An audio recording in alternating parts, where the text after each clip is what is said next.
وہ آپ نے بات سنی ہوگی کہ میاں بیوی راضی تو کیا کرے گا قاضی۔ جب دونوں ہی ہم لوگ اس بات پر آمادہ تھے کہ ہم لوگوں کو ایسا کر لینا چاہیے تو ظاہری بات ہے کہ پھر ان کاموں میں دیر نہیں لگتی۔ میں نے دونوں مکانوں کا ریٹ لگوایا اور دونوں مکان ہم نے اچھے قیمت پر بیچ دیے۔ دونوں مکانوں سے ہمیں 55 لاکھ روپے کی رقم ملی۔ اس 55 لاکھ روپے کی رقم سے میں نے واقعی شہر کے دوسرے کونے میں کہ جہاں پر ہمیں کوئی جانتا نہ ہو، جہاں پر ہمارے ساتھ کوئی ملنے جلنے والا نہ ہو، جس سے ہم واقف نہ ہوں، ایک ایسی جگہ پر جو کہ واقعی وہاں سے بہت دور تھی، لیکن کارخانہ مجھے وہاں سے بھی 1 گھنٹے کے راستے پر ہی پڑ جاتا تھا۔ لہٰذا میں نے اس جگہ پر باقاعدہ جو ہے وہ ایک مکان خریدا جو کہ مجھے 40 لاکھ روپے میں بڑی آسانی سے مل گیا۔ 15 لاکھ روپے میں نے اپنے بینک کے اکاؤنٹ میں ڈالے اور اس کے بعد میں نے نورین کو، سائرہ کو اور فیضان کو لیا اور اس مکان سے میں ہمیشہ کے لیے اپنی جان چھڑا کر کے چلا گیا۔ اب کیا تھا کہ ہر دن ہر رات میری رنگین ہوتی چلی جا رہی تھی۔ نورین مکمل طور پر اپنے آپ کو میرے سپرد کر چکی تھی اور یہ چیزیں ظاہری بات ہے کہ اب ہم دونوں کے درمیان چل رہی تھیں۔ جہاں پر ہم اس نئے علاقے میں آئے، پہلی بات تو یہ ہے کہ ہم نے زیادہ الیک سلیک لوگوں سے بنائی ہی نہیں۔ کسی بندے نے اگر راہ چلتے کوئی سلام کر دیا یا پوچھ لیا تو کوشش یہ کی کہ بس سلام کا جواب دے کے نکل جائیں، لیکن پھر بھی اڑوس پڑوس محلے میں کسی نہ کسی کے ساتھ تو بن ہی جاتی ہے۔ اسی طریقے سے 1-2 گھر ایسے تھے کہ جن کے ساتھ کچھ تھوڑی بہت دعا سلام میری یا نورین کی بن گئی، اور اس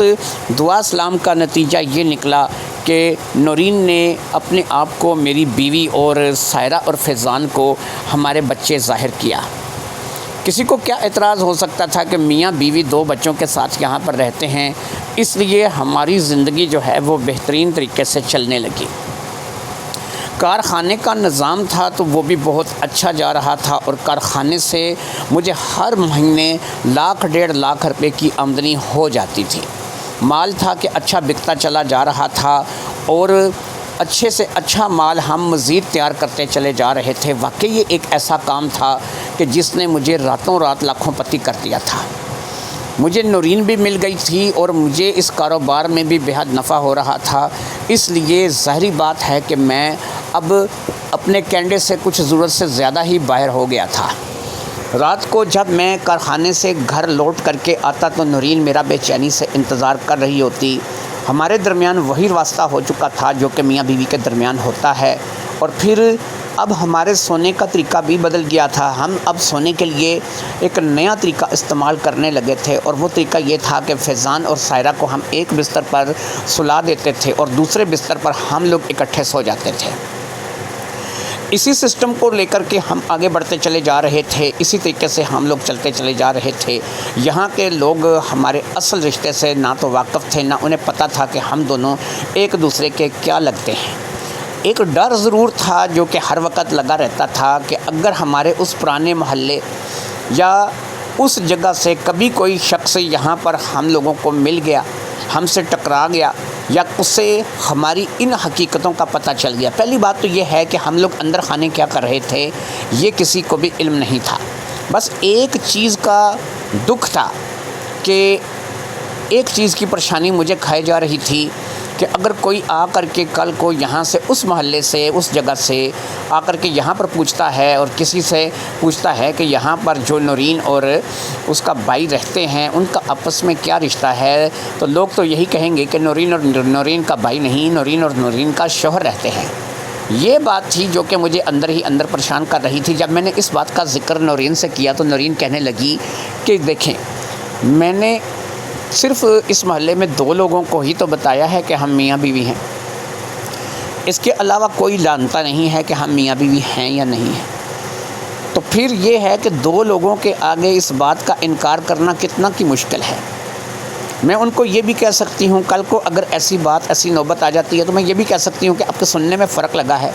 میں نے کہا کہ میرا میاں تھا، فوت ہو گیا، اس کے 2 بچے ہیں، میں اپنے بھائی کے ساتھ رہتی ہوں، آپ نے پتہ نہیں کیا سنا کیا سمجھ لیا۔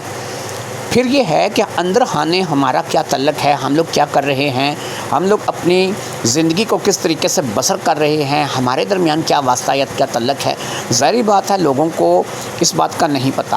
اور اگر ہم لوگوں نے دیکھا کہ کچھ زیادہ ہی لوگوں نے ہمارے بارے میں جاسوسیاں شروع کر دی ہیں تو کون سا یہ مکان نہیں بکتا، پھر اس مکان کو بیچیں گے، کسی اور جگہ شفٹ ہو جائیں گے، زیادہ سے زیادہ یہی ہوگا۔ لیکن امید ہے کہ اس محلے سے، کیونکہ وہ اب بہت دور رہ گیا ہے، یعنی وہ اگر پورب ہے اور یہ پچھم ہے، شہر کے ایک کونے سے ہم لوگ دوسرے کونے پہ آ گئے ہیں۔ ایک بات واقعی صحیح ہے کہ یہ ایک شہر ہے، اسی شہر کے اندر ہم لوگ رہ رہے ہیں۔ اس شہر کے اندر ایسے لوگوں سے ملاقات ہو سکتی ہے کہ جو ہمیں پرانے محلے سے جانتے ہوں، لیکن گھر کے اندر ہم لوگ کیا کرتے ہیں یہ ظاہری بات ہے کہ کسی کو پتہ نہیں، کیونکہ میں راضی ہوں، آپ راضی ہیں، اور اگر ہم دونوں راضی ہیں تو پھر تیسرا ہم لوگوں کو یہاں پر ہٹانے یا منانے والا کون ہو سکتا ہے۔ اس کی بات واقعی میری سمجھ میں آ رہی تھی کہ یہ بات تو واقعی ہی درست تھی۔ اب ایسا ہوا کہ ہمارا سسٹم تو چل نکلا تھا، واقعی ہم یہاں پہ مہینوں سے سالوں سے کئی سال بدلتے گئے، اور کوئی بھی ایسا نہیں تھا کہ جو ہمارے رشتے پہ اعتراض کرنے والا اٹھا ہو، اور ہمارا رشتہ اسی طریقے سے چلتا چلا جا رہا تھا۔ پڑوس میں، محلے میں، یہاں پر اس جگہ پر سب لوگ ہی اس بات کو سمجھتے تھے کہ ہماری آپس میں جو ہے وہ میاں بیوی والا رشتہ ہے، اور یہ دونوں ہمارے بچے ہیں، اور یہی بات اب اس پورے محلے، اس پوری کالونی میں بیٹھ چکی تھی، اور سب لوگ ہی ہمیں میاں بیوی کی حیثیت سے ہی جان رہے تھے۔ ایک دو بندے کچھ ضرورت سے زیادہ ہی سیانے بن رہے تھے، انہوں نے ہماری ملتی جلتی شکلوں کے بارے میں پوچھا، تو ہم نے کہا کہ ہم آپس میں کزن ہیں، ہم آپس میں تایا اور چچا کے ہیں، اس لیے ہماری شکلیں بھی آپس میں کافی حد تک مشابہت رکھتی ہے، کیونکہ اپنے ہی کزن کے ساتھ شادی کرنا۔ بہت سے کزن ایسے ہوتے ہیں کہ جن کی شکلیں کافی حد تک ایک دوسرے سے مشابہت رکھتی ہیں، اور بہت سے میاں بیوی ایسے ہوتے ہیں کہ جن کی شکلیں آپس میں ملتی ہوتی ہیں، اسی وجہ سے کہ وہ آپس میں رشتہ دار ہوتے ہیں۔ تو چاچا، ماموں، تایا، پھوپھو، ان کے گھر سے جو رشتے کیے جاتے ہیں عموماً کسی نہ کسی کی شکل کسی نہ کسی سے ملتی ہوتی ہے۔ تو یہ بھی کوئی اتنا بڑا ایشو نہیں تھا، بس ایک دو لوگوں نے ہی اس بارے میں سوال کیا تھا، اور ہم نے اس بات کو جو ہے وہ اچھے طریقے سے سنبھال لیا تھا۔ کارخانہ چلاتے ہوئے مجھے 4 سے 5 سال ہونے کو آئے تھے۔ ایسے میں اب ایک بات تھی جو کہ مجھے کھٹکنے لگی تھی، اور وہ بات ایسی تھی کہ جسے میں نورین کے سامنے نہیں کرنا چاہتا تھا، لیکن بات کچھ ایسی تھی کہ جو اب میرے من کے اندر بیٹھ گئی تھی۔ اور ظاہری بات ہے کہ جب انسان کو عادت پڑ جاتی ہے، کسی چیز کی لت لگ جاتی ہے، کسی چیز کا چسکا لگ جاتا ہے، تو پھر انسان جو ہے وہ ایسے کام کرتا ہے۔ میں سوچتا تھا کہ اگر میں نورین سے اس بارے میں ذکر کروں گا تو ہو سکتا ہے کہ نورین اس بات کا برا مان جائے اور مجھے جو ہے وہ اس بات کے لیے آمادگی کا اظہار نہ کرے، لیکن یہ بھی ہو سکتا تھا کہ نورین مجھے اس بات کے لیے ویلکم کرے، اور کیونکہ میں پچھلے 5 سال سے ایک شہر سے دوسرے کونے میں منتقل ہو چکا تھا، اور یہاں پر میں اپنی بہن کے ساتھ اس کے شوہر کی حیثیت سے رہ رہا تھا۔ ہم دونوں کے درمیان جو رشتہ تھا، یہاں پر ہم لوگوں نے ایک دوسرے کا میاں بیوی ظاہر کیا تھا۔ اب جو چیز میرے اندر پنپ رہی تھی، جو میرے اندر ایک نیا خیال اٹھ رہا تھا،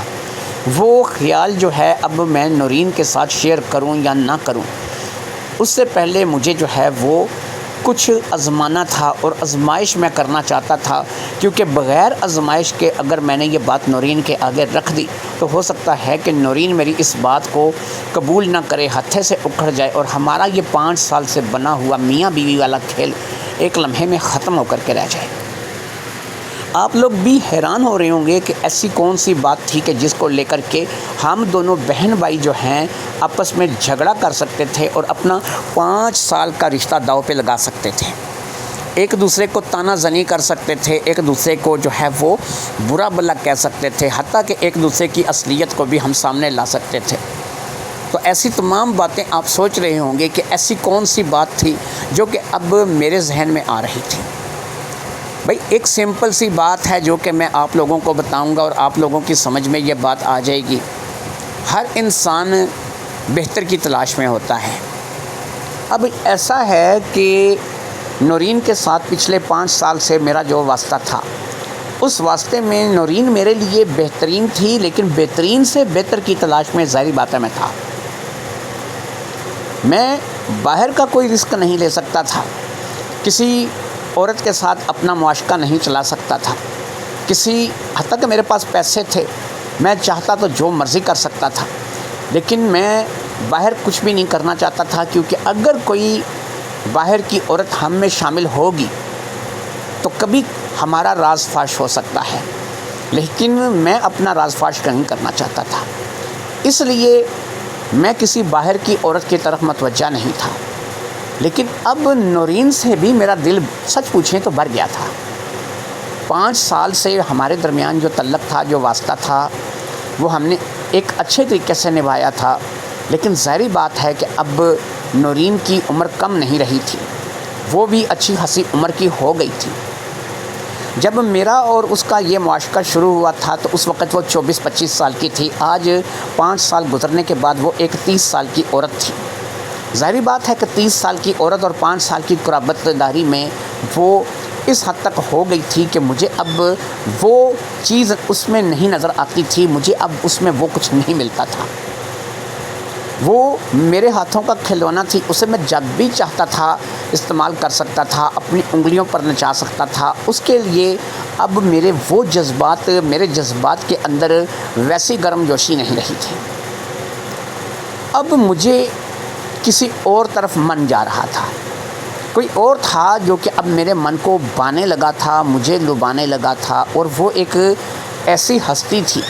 ایک ایسی چیز تھی، ایک ایسا فرد تھا، ایک ایسی لڑکی تھی کہ جو میرے اور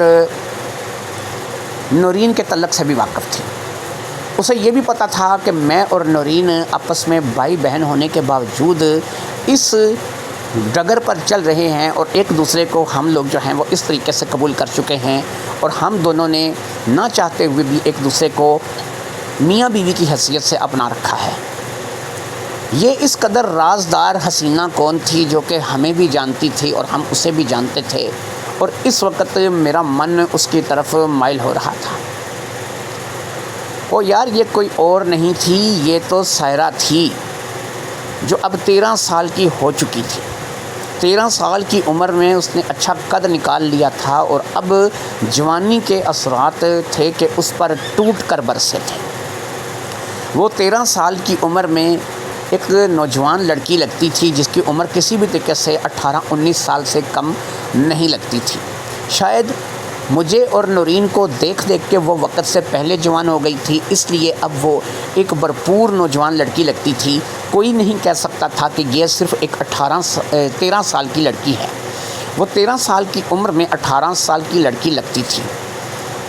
باقاعدہ اسے ہم لوگوں نے اسکول ڈال رکھا تھا، وہ اسکول جاتی تھی، اسکول سے پڑھائی کر کے واپس آتی تھی۔ کئی بار موقع ملتا تھا کہ نورین فیضان کے ساتھ بازار چلی جاتی تھی، اور فیضان جو ہے وہ اسکول پڑھتا تھا، لیکن اس کی کچھ خاص دلچسپی اسکول میں نہیں تھی، اس لیے وہ زیادہ تر چھٹی کر لیتا تھا، اور نورین اس کو اپنے ساتھ لے کر کے کبھی کبھی بازار میں خریداری کے لیے چلی جاتی تھی۔ جب فیضان اور نورین دونوں گھر پر نہیں ہوتے تھے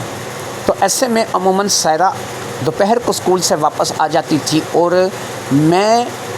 کارخانے کا کام ظاہری بات ہے کہ اپنے کاریگروں سے کرواتا تھا، میں خود تھوڑے ہی کرتا تھا، اس لیے میں جب چاہتا چھٹی کر لیتا، جب چاہتا چلا جاتا، جب میرا من چاہتا میں کارخانے کا چکر لگا لیتا، جب چاہتا میں گھر بیٹھ جاتا۔ اسی طریقے سے میں زیادہ تر گھر ہی ہوتا تھا۔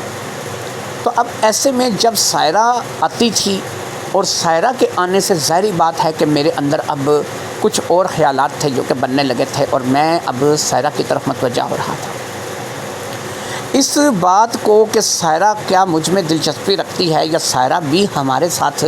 اس کھیل میں شامل ہونا چاہتی ہے، یا سائرہ جو ہے وہ اس بارے میں کیا محسوس کرتی ہے، اس بات کو جاننے کے لیے میں نے 1-2 بار جب وہ اسکول سے چھٹی کر کے آئی، میں نے ایسے ہی ایک بڑا بھائی ہونے کے ایک باپ ہونے کے ناطے جو ہے اسے کبھی گلے لگا لیا، کبھی اسے چھو دیا، کبھی اس کو تھوڑا سا پیار کر دیا، اس کے ماتھے کو چوم لیا، کبھی اس کی گال کو چوم لیا۔ ان چیزوں کو لے کر کے میں نے دیکھا کہ وہ برا نہیں مانتی تھی۔ اب اس کی دو ہی چیزیں تھیں، ایک تو وہ ہے کہ اسے باپ کا پیار سمجھتی تھی کہ اس نے مجھے باپ کی طرح پالا ہے، یہ میرا باپ ہے، تو یہ باپ والی محبت ہے اور اس میں جو ہے کوئی اور رنگ نہیں ہے۔ دوسرا یہ ہے کہ وہ سمجھتی تھی کہ میں اب اسے کیوں پیار کرتا ہوں، کیوں اسے چومتا ہوں، کیوں اس کا ماتھا چوم لیتا ہوں، کیوں اسے گلے لگا لیتا ہوں، کہ شاید وہ بھی سمجھنے لگی تھی کہ اب وہ جوان ہو گئی ہے اور وہ نورین کی جگہ لینے کے لیے تیار ہے۔ لیکن سوال یہ تھا کہ جب تک نورین موجود تھی، نورین کی موجودگی میں سائرہ کو میں وہ مقام، وہ جگہ نہیں دے سکتا تھا۔ نورین کا کچھ نہ کچھ یا تو مجھے بندوبست کرنا تھا یا پھر ایسا تھا کہ نورین کو بتانا تھا، اور میں اب ایسا سوچ رہا تھا کہ کیوں نہ سائرہ کو ہٹا کر کے میں نورین سے کسی اور لڑکی کو رکھ کر کے یا کسی اور ڈھنگ میں بات کروں کہ جس سے مجھے نورین کے ذہن کا پتہ چل جائے کہ نورین کیسا ذہن رکھتی ہے۔ اگر نورین نے واقعی اس بات کی اجازت دے دی کہ میں کسی بھی لڑکی سے تعلق رکھ سکتا ہوں تو پھر سائرہ تک رسائی میرے لیے آسان ہو جائے گی۔ لیکن اگر نورین نے اس بات کے لیے منع کیا اور اس نے اس بات کا لے کر کے کچھ بکھیڑا کرا کیا تو میں اسے کہوں گا کہ میں تو مذاق کر رہا تھا، میری زندگی میں کوئی ایسی لڑکی ہے ہی نہیں ہے، اگر ہے تو ثابت کرو۔ لہٰذا میں نے ایسا سوچ لیا تھا کہ میں نورین کو آزماؤں گا، اور اگر نورین میری آزمائش پہ پوری اترے گی تو سمجھ لیجئے کہ پھر میرا کام چل نکلے گا، یعنی میں سائرہ کو بھی اپنے ساتھ اس کھیل میں شامل کر لوں گا اور سائرہ ہماری تیسری پارٹنر ہو جائے گی۔ ظاہری بات ہے کہ ایک نوجوان لڑکی کا کیا مقابلہ نورین سے اس وقت کروایا جا سکتا تھا۔ سائرہ ایک خوبصورت سی لڑکی تھی، ایک بچی تھی، بہت ہی پیاری سی گڑیا سی تھی، اور ظاہری بات ہے کہ نورین ایک ایسی عورت تھی کہ جسے 5 سال سے میں استعمال کر رہا تھا، اور 5 سال میں وہ اب مجھے بالکل دلچسپی کے قابل نہیں رہی تھی۔ لہٰذا ان باتوں کو سوچتے ہوئے میں نے نورین کو آزمانے کا فیصلہ کر لیا۔ ایک رات کو جب وہ میرے ساتھ ہی سو رہی تھی، سو کیا رہی تھی، جاگ رہی تھی، مجھ سے باتیں کر رہی تھی، بس لیٹی ہوئی تھی، میں نے اس سے کہا نورین ایک بات پوچھوں، ایک بات کے بارے میں بات کرنا چاہتا ہوں، اگر تمہیں بتاؤں تو تم برا تو نہیں مانو گی؟ کہنے لگی کہ تمہاری بات کا کیا برا ماننا، مجھے بتاؤ کیا بات ہے۔ میں نے کہا یار نورین ایک بات بول، مجھے ایک لڑکی اچھی لگنے لگی ہے، میں جہاں کارخانے میں جاتا ہوں وہاں پر اسی جگہ ایک لڑکی رہتی ہے، اور جب بھی میں وہاں سے گزرتا ہوں تو اکثر وہ مجھے دیکھ کر کے مسکراتی ہے، مجھے وہ اچھی لگنے لگی ہے، کیا میں اس کی طرف بڑھ سکتا ہوں؟ اس لیے پوچھ رہا ہوں کہ کل کو یہ نہ ہو کہ میں اس کی طرف قدم بڑھاؤں اور تم اس بات کو لے کر کے خفا ہو جاؤ۔ اس نے کہا کہ دیکھو بھی بات یہ ہے کہ ہر عورت کو برا لگتا ہے کہ اس کا شوہر، اس کا عاشق کوئی دوسرا استعمال کرے یا کوئی اسے دوسرا شیئر کرے، مجھے بھی برا لگے گا۔ ظاہری بات ہے کہ میں نے اپنا جیون تمہارے نام لگا دیا ہے، ہمارا رشتہ کچھ اور تھا، کچھ سے کچھ بنا دیا ہے، تمہارے ساتھ 5 سال سے بیوی کی حیثیت سے رہ رہی، اب اگر ایسے میں تم کسی دوسری لڑکی کی طرف متوجہ ہوگے تو ظاہری بات ہے کہ مجھے بھی اس بات کو لے کر کے برا لگے گا۔ اس لیے میں تم سے یہی کہوں گی کہ جو میرا حق ہے وہ میں کسی اور کو نہیں دے سکتی، اور تم اس کے بارے میں سوچنا بھی مت۔ میں نے کہا یار میں تو ایسے ہی پوچھ رہا تھا، اب ظاہری بات ہے کہ وہ مجھے دیکھ کر کے مسکراتی ہے تو میں کیا کہہ سکتا ہوں۔ یقین کرو میں نے آج تک اس کی طرف کوئی قدم نہیں بڑھایا اور نہ ہی میں نے اس سے کبھی کوئی ایسی بات کی ہے۔ میں نے دیکھا تھا کہ جب نورین اس بات کو کر رہی تھی تو اس کی چہرے پہ غصے کے اثرات تھے جسے اس نے دبایا تھا، یعنی میں اس بات کو لے کر کے یہ جان چکا تھا کہ نورین کبھی بھی سائرہ کی طرف مجھے بڑھنے نہیں دے گی، وہ اپنی موجودگی میں سائرہ کو وہ مقام نہیں لینے دے گی کہ جو میں سائرہ کو مقام دینا چاہتا تھا۔ ایسے میں نورین کا کچھ نہ کچھ بندوبست کر کے ہی سائرہ کی طرف بڑھ سکتا تھا۔ اب نورین کا بندوبست کرنا میرے لیے لازمی ہو گیا تھا۔ 5 سال سے میں اس کے ساتھ تھا اور یقین کریں کہ اب میرا من اس سے اٹھ چکا تھا، لہٰذا میں نے سوچ لیا تھا کہ میں نورین کے لیے کیا کروں گا۔ میرے کارخانے میں ایک کیمیکل تھا جو جوتی بنانے میں استعمال ہوتا تھا، اور اسے ہم جوتیاں جب جوڑتے تھے جو لوشن لگاتے تھے اس لوشن میں ڈالتے تھے تاکہ مضبوط پکڑ ہو۔ جوید جو کہ ایک جوتی بنانے کا کاریگر تھا اور میرے پاس کام کرتا تھا، اس نے مجھے ایک دن ایک بڑی عجیب و غریب بات بتائی تھی۔ اس نے کہا تھا کہ آپ کو پتہ ہے کہ یہ جو کیمیکل ہے جو کہ ہم سلوشن میں ڈالتے ہیں جوتی کو جوڑنے کے لیے، اس کے ساتھ ایک بڑی عجیب سی بات وابستہ ہے۔ میں نے کہا کیا بات ہے جو کہ اس کے ساتھ وابستہ؟ کہنے لگا کہ اس پاؤڈر کو جو کہ ہم اس سلوشن میں ڈالتے ہیں جوتی کی پکڑ کو مضبوط کرنے کے لیے، اگر اس پاؤڈر کو کسی کو پانی یا کسی چیز میں یا کسی جگہ ملا کر کے کسی کو دینا شروع کر دو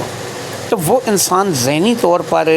معاف ہوتا چلا جائے گا، حتیٰ کہ اس کا ذہنی لیول ایسا ہوگا کہ وہ بالکل جو ہے وہ اپنا ذہنی توازن کھو بیٹھے گا۔ یہ اتنی خطرناک چیز ہے، یہ ذہن کو سلا دیتی ہے اور ذہن بالکل جو ہے وہ ایسا ہو جاتا ہے کہ انسان کچھ بھی ریئیکٹ کرنا بند کر دیتا ہے، ذہن کے سارے معاملات جو ہیں ان کو جام کر دیتی ہے۔ انسان زندہ تو ہوتا ہے لیکن زندہ لاش کی طرح۔ اس نے جب مجھے اس بارے میں بتایا تو میں نے کہا کہ یار یہ تو واقعی بڑی خطرناک چیز ہے اور ایسا ہونا نہیں چاہیے۔ بہرحال یہ تم نے مجھے بتا دیا ہے، لیکن آج کے بعد کسی اور کو مت بتانا۔ اگر کسی کو اس کا یہ راز پتہ چلا تو یہ اس کے لیے بڑا ہانی کارک ہوگا اور میں نہیں چاہتا کہ کسی کو نقصان پہنچے۔ وہ بات آئی گئی ہو گئی تھی اور اس بات کو تقریباً 1 سال ہونے کو آیا تھا۔ اب نورین کو اپنے راستے سے ہٹانے کا بس ایک ہی راستہ تھا کہ وہی پاؤڈر میں اپنے کارخانے سے تھوڑا سا اٹھا لوں اور اس کو چٹکی چٹکی بھر میں کھانے میں، شربت میں، چائے پانی میں ملا کر کے نورین کو دینا شروع کر دوں۔ اس سے یہ ہوگا کہ نورین کا ذہن معاف ہوتا چلا جائے گا، لیکن ظاہری بات ہے کہ اس کا جسم تو معاف نہیں ہوگا۔ میں اس کے ساتھ اپنا تعلق بھی برقرار رکھوں گا، لیکن یہ ہے کہ اس کا ذہن ایسا ہو جائے گا کہ جیسے سلیٹ، اور اسے کچھ بھی یاد نہیں رہے گا اور وہ بالکل ایسی ہو جائے گی کہ اس کا ذہن کسی بھی معاملے کو لے کر کے کام کرنا بند کر دے گا۔ وہ گھر میں موجود ہوگی لیکن ایک چلتی پھرتی ڈمی کی طرح ہوگی، اور بس یہ ہے کہ جب کبھی من کیا کرے گا اس ڈمی کو استعمال کر لیا کریں گے، نہیں ہے تو پھر چھوڑ دیں گے۔ اس بات کو لے کر کے میں نے فیصلہ کر لیا تھا کہ میں وہ پاؤڈر لے کر کے آؤں گا اور تھوڑا تھوڑا کر کے کسی نہ کسی چیز میں نورین کو دیتا رہوں گا، کیونکہ اگر نورین کا دماغ معاف ہوگا، نورین جو ہے وہ ذہنی طور پر بالکل سلیٹ ہو جائے گی اور اس کو کچھ یاد نہیں رہے گا، اور وہ بالکل جو ہے ایسا ہو جائے گی کہ چاہنے کے باوجود بھی کسی بات پہ ریئیکٹ نہیں کر سکے گی۔ اس کا دماغ ایسا ہو جائے گا کہ جیسے کوئی سویا سا دماغ ہوتا ہے۔ تو اس لیول پر اگر وہ پہنچے گی تو اس کے بعد میں پھر سائرہ کی طرف بڑھ سکتا ہوں۔ ظاہری بات ہے کہ سائرہ گھر کے اندر کی لڑکی ہے، کہاں بھاگ کر کے جائے گی، وہ کسے کہے گی یا کہاں کیا کرے گی۔ اور میں نے آج تک اسے کئی مرتبہ گلے سے لگایا تھا، کئی مرتبہ اس کا ماتھا چوما تھا، کئی مرتبہ اسے گال پہ پیار کیا تھا، کئی مرتبہ جو ہے وہ میں نے کچھ تھوڑی سی حدیں بھی کراس کی تھیں، لیکن اتنی نہیں کہ وہ سمجھ پائے۔ بس وہ اس کو 2 ہی پیار سمجھ سکتی تھی۔ ایک تو وہ جان چکی تھی کہ اب میں اس کے اوپر نگاہ ٹکا کر بیٹھا ہوں، دوسرا یہ ہے کہ وہ اسے باپ کا پیار سمجھتی تھی، اسے پتہ ہی نہیں تھا۔ لہٰذا میں نے یہی فیصلہ کر لیا کہ میں ایسا ہی کروں گا۔ اب میں نے وہ پاؤڈر جو ہے وہ چپکے سے اپنے کارخانے سے اٹھا لیا۔ ظاہری بات ہے میں کارخانے کا مالک تھا، مجھے کون روکنے والا تھا۔ وہ پاؤڈر میں نے اٹھا لیا۔ اب کبھی کھانے میں، کبھی کسی چیز میں، کبھی چائے میں، کبھی شربت میں، وہ میں نورین کو دینے لگا۔ 15-20 دن میں نے وہ نورین کو دیا تو نورین اب میں محسوس کرنے لگا کہ بہت سی چیزیں بھولنے لگی، اس کی یادداشت کام نہیں کرتی تھی، اسے کچھ یاد نہیں رہتا تھا۔ اس لیول تک تو وہ 15-20 دن میں پہنچ گئی۔ جب 1 مہینہ میں نے مسلسل اسے وہی پاؤڈر دیا، اس کے بعد وہ بالکل ایسے ہو گئی کہ وہ اس کا ریئیکٹ بہت کم ہو گیا، وہ ایک ڈمی کی طرح ہو گئی، اور واقعی میں اب جان چکا تھا کہ اس پاؤڈر کا اثر مکمل طور پر اس کے دماغ کو چڑھ چکا ہے۔ 1 مہینے کے بعد میں نے اسے وہ پاؤڈر دینا بند کر دیا، اور اس کی ذہنی کیفیت اب یہ ہو گئی تھی کہ بس وہ ایک چلتی پھرتی لاش تھی اور اس کے علاوہ کچھ نہیں تھی۔ اب میری توجہ جو ہے وہ سائرہ کی طرف ہونے لگی۔ سائرہ کے ساتھ فیضان سوتا تھا، جو کہ اب بالکل چھوٹا نہیں رہا تھا۔ فیضان بھی اس وقت تقریباً 7 سال کا تھا۔ 7 ساڑھے 7 سال کی عمر میں وہ فیضان تھا جو کہ اپنی بہن کے ساتھ سوتا تھا۔ اب جس چارپائی پر فیضان اور سائرہ سوتے تھے، میری رسائی اب اس چارپائی تک ہونی تھی، یعنی اب میں نے سائرہ کے پاس جانا تھا۔ لیکن ظاہری بات ہے کہ دونوں بہن بھائی ایک چارپائی پر اگر سو رہے ہیں تو مجھے اپنے کسی بات کا موقع نہیں ملنا تھا۔ اب ایسا نہیں تھا کہ گھر میں صرف 2 ہی چارپائیاں تھیں کہ جس میں ایک میں اور نورین سوتے تھے اور دوسری میں سائرہ اور فیضان سوتے تھے۔ گھر میں بے شمار چارپائیاں تھیں، لہٰذا ایک اور چارپائی بستر لگا ہوا تھا، اسی کمرے میں لگا ہوا تھا۔ اب میں نے ایک چیز نوٹس کی تھی کہ جیسے ہی رات پڑتی تھی نورین کو نیند کا ایسا غلبہ آتا تھا کہ وہ سوتی تھی اور جا کے سیدھا صبح اٹھتی تھی، اور اٹھتی بھی تھی تو اسے بہت سی چیزوں کا ہوش نہیں ہوتا تھا۔ میرے لیے یہ بہترین وقت تھا کہ میں اب سائرہ کو سامنے رکھ کے وار کروں، لہٰذا میں نے یہ سوچ لیا تھا کہ میں سائرہ کو سامنے رکھ کے اب وار کروں گا۔ میں اب یہ چاہتا تھا کہ سائرہ کو علیحدہ چارپائی پہ لے جاؤں تاکہ نہ تو فیضان کو کوئی پرابلم ہو اور نہ ہی کسی قسم کی کوئی پرابلم جو ہے وہ اب نورین کو ہو۔ لہٰذا ایک رات جب میں نے دیکھا کہ نورین سو چکی ہے اور فیضان بھی گہری نیند سو رہا ہے اور ظاہری بات ہے کہ سائرہ بھی گہری نیند سو رہی تھی، میں سائرہ کے پاس سائرہ کے بستر پہ چلا گیا۔ میں نے ہاتھ ہلا کر کے سائرہ کو اٹھایا، وہ اٹھ گئی۔ اس نے مجھ سے حیرت سے کہا کہ کیا بات ہے ابو؟ وہ مجھے ابو ہی کہتی تھی کیونکہ اسے پتہ تھا کہ میں نورین کا شوہر ہوں اور ان لوگ دونوں کو ہم نے اپنے بچے ظاہر کیا ہوا ہے۔ میں نے کہا سائرہ میرے پاس آؤ، مجھے تم سے کچھ بات کرنی ہے۔ میں اسے ہاتھ پکڑ کر کے اٹھایا اور اسی حالت میں جب کہ وہ آدھی نیند میں تھی اور آدھی ہوش میں تھی، اسے لے کر کے تیسری چارپائی پر جا کر کے بیٹھ گیا۔ میں جیسے ہی لے کر کے اسے اس چارپائی پر جا کر کے بیٹھا، اس سے پہلے کہ میں اس سے کچھ بات چیت شروع کرتا، اتنے میں فیضان جاگ گیا۔ جیسے ہی فیضان جاگا، سائرہ جلدی سے اٹھ کر کے جا کر کے اسی چارپائی پر لیٹ گئی۔ اب اس نے بھائی سے کہا کہ میں تو بس پیشاب کرنے کے لیے گئی تھی۔ اس نے بھی نہیں دیکھا تھا کہ وہ دوسری چارپائی سے اٹھ کر کے میرے پاس آئی ہے، لہٰذا وہ جا کر کے اپنے بھائی کے ساتھ لیٹ گئی تھی۔ وہ اپنے بھائی کے ساتھ یوں لپٹ کر لیٹ گئی تھی کہ جیسے اسے اس بات کا خطرہ ہو کہ پتہ نہیں کہ میں اسے کھا جاؤں گا۔ میرے بھی ساری امیدوں پر پانی پھر گیا تھا۔ فیضان کے جاگنے کی وجہ سے وہ وہاں واپس چلی گئی تھی۔ میں واپس نورین کے پاس آیا اور بستر پر لیٹ گیا اور پھر سونے کی کوشش کرنے لگا اور پھر تھوڑی ہی دیر میں مجھے نیند آ گئی۔ اگلے روز دوپہر کا ٹائم تھا،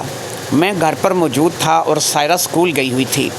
نورین بھی گھر پر ہی موجود تھی، لیکن وہ ایک بت سا بنا ایک سائڈ پر بیٹھی ہوئی تھی۔ ظاہری بات ہے کہ اب اس کی ذہنی کیفیت ایسی نہیں تھی کہ وہ گھر کے کاموں میں دلچسپی رہے۔ آج فیضان بھی اس کے ساتھ اسکول گیا ہوا تھا، یعنی دونوں بہن بھائی اسکول گئے ہوئے تھے۔ میں ایسے میں نورین کے ساتھ گھر میں بالکل اکیلا تھا۔ سائرہ کے اسکول سے واپس آنے کا ٹائم ہو رہا تھا اور پھر سائرہ گھر کے اندر داخل ہوئی۔ اس نے اسکول کا بیگ پہن رکھا تھا، اس کے ساتھ فیضان بھی تھا، لیکن سائرہ اکیلی داخل نہیں ہوئی تھی، اس کے پیچھے کچھ اور لوگ بھی تھے۔ ان میں سے 2 لوگ جو تھے انہوں نے باقاعدہ وردی پہن رکھی تھی اور وہ پولیس کے لوگ تھے۔ ان لوگوں نے آتے ہی مجھے پکڑ لیا اور پھر ان میں سے ایک شخص تھا جس نے آگے بڑھ کر کے مجھے 2-4 تھپڑ رسید کر دیے۔ میں صورتحال کو بالکل سمجھنے سے قاصر تھا۔ اب سائرہ نے ان لوگوں کو بتایا کہ میں اپنی بہن کے ساتھ پچھلے 5 سال سے شوہر کی حیثیت سے رہ رہا ہوں، کیونکہ سائرہ اس وقت بچی نہیں تھی، 7-8 سال کی تھی، 8 سال کی تھی جب میں نے یہ رشتہ اپنی بہن کے ساتھ بنایا تھا۔ اس نے ان لوگوں کو سب کچھ بتا دیا تھا اور ان لوگوں نے مجھے گھسیٹ کر کے وہاں سے نکالا اور گاڑی میں ڈالا۔ میں پورے محلے والوں کے سامنے جو ہے وہ شرمندہ ہو چکا تھا، بدنام ہو چکا تھا، اور وہ لوگ مجھے کان سے پکڑ کر کے گاڑی میں بٹھا کر کے تھانے لے آئے۔ یہاں تھانے میں لا کر کے مجھے بہت زیادہ مارا پیٹا گیا اور پھر میرا ایک چلان بنا کر کے مجھے جو ہے وہ جیل بھیجنے کی تیاری شروع ہو گئی۔ یہاں پر سائرہ کی گواہی تھی اور سائرہ نے میری بہن کی موجودہ حالت بھی بتائی اور میری بہن کا باقاعدہ سے میڈیکل چیک اپ ہوا جس میں ایسا پتہ چلا کہ اسے کوئی ایسی دوائی دی جاتی ہے جس سے اس کا ذہن سن ہو گیا ہے، لیکن ڈاکٹروں نے کہا کوئی مسئلہ نہیں، یہ اتنی کوئی خطرناک چیز نہیں ہے، 5-6 مہینوں کے اندر خود بخود اس کا ذہن دوبارہ سے ایکٹیو ہو جائے گا اور یہ دوائی کا اثر ختم ہو جائے گا، اور کچھ دوائیاں ڈاکٹروں نے بھی لکھ کر دیں کہ جن کے چلتے وہ بہت جلد ٹھیک ہو جائے گی۔ اب ایک میڈیسن تھی جو کہ ان کو دے دی گئی تھی۔ جوید جو کہ میرے کارخانے کا میرے بعد دوسرے نمبر پر تھا، جس سے میں نے اس فارمولے کے بارے میں جانا تھا، وہ مجھ سے ملنے کے لیے حوالات میں آیا اور اس نے بتایا، اس نے کہا جی کہ آپ کی بات ساری پتہ چل چکی ہے اور مجھے بڑا افسوس ہے کہ آپ نے ایک بہت بڑا گناہ کیا ہے۔ اب اس کی سزا تو آپ کو قانون دے گا، لیکن ظاہری بات ہے کہ کارخانے کا جو ہے اب تلق آپ سے اگر کٹ گیا ہے تو وہ آپ کے بچوں کے ساتھ، یا پھر آپ صحیح پوچھیں تو آپ کی بہن کے بچوں کے ساتھ ہے۔ جب تک آپ کے بہن کے بچے ہیں، کارخانے کی آمدنی میں سے جو بھی آتا رہے گا ان کو ملتا رہے گا، اور آپ کا جو نظام ہے سارا ان کے نام چلتا رہے گا۔ لہٰذا اب سائرہ کیونکہ خود ماشاءاللہ سے پڑھ رہی تھی اور وہ سارا حساب کتاب رکھ سکتی تھی، اور پھر 3 سے 4 مہینے کی بات تھی، دوائی کھانے کے بعد ظاہری بات ہے نورین بھی اپنے آپے میں واپس آ جانی تھی۔